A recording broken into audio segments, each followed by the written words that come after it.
Have you ever listened to a song and thought, who's playing drums on this? And what is it about this performance that makes that whole track feel so good? Hey, welcome to Who's on Drums. I'm Stevie. G'day, this is Jonnie. And we're a couple of drummers from Sydney, Australia. And New Zealand. We've known each other since the late 90s. We used to follow each other around to gigs.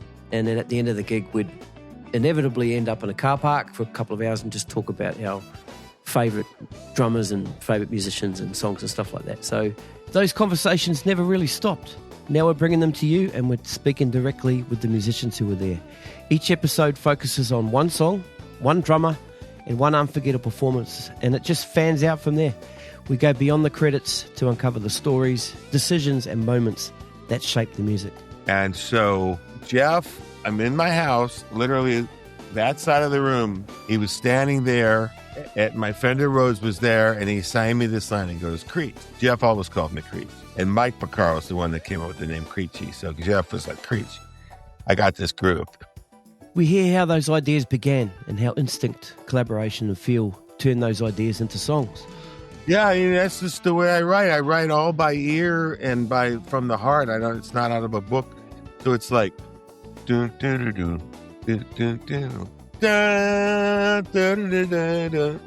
I think Jeff might have helped me write that melody a little bit. It's been a few years. Okay. But I really haven't talked about this. I haven't talked about this in depth. Sometimes a performance develops over hours of experimentation, and sometimes a world-class drummer walks into the studio and delivers exactly what the song needs immediately.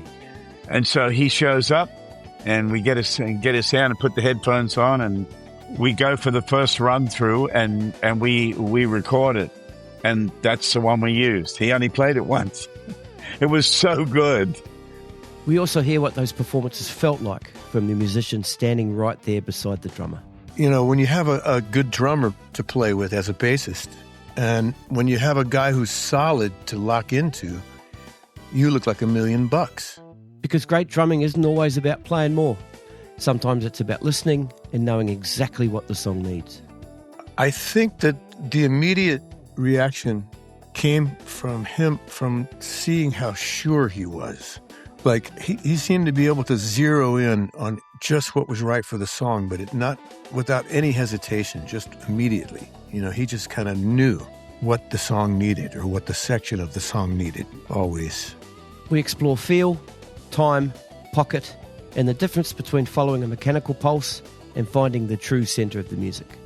It's not like playing with a click track. It's finding the really center of truth in the time. And we discover why the moments that aren't technically perfect can sometimes be the most memorable. I went through a definite period thinking, no, that just doesn't cut it. That's not on the grid. You know, I would have absolutely done that again. Whereas now I think, actually, I like it. That's the character. And I think it was one of those nice things you could kind of, I hasten to say, get away with in the 80s, but because you couldn't. They were not afraid to leave certain imperfections in there.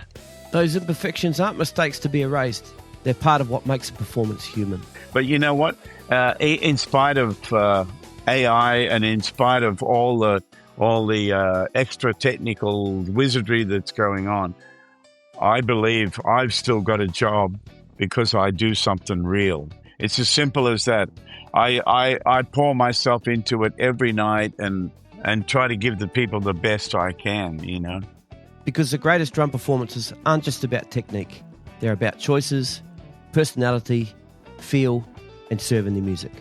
I'm Stevie Taylor. Join me and my buddy Jonnie Adams as we listen closely, dig deep, and ask the question that every music fan has asked at some point.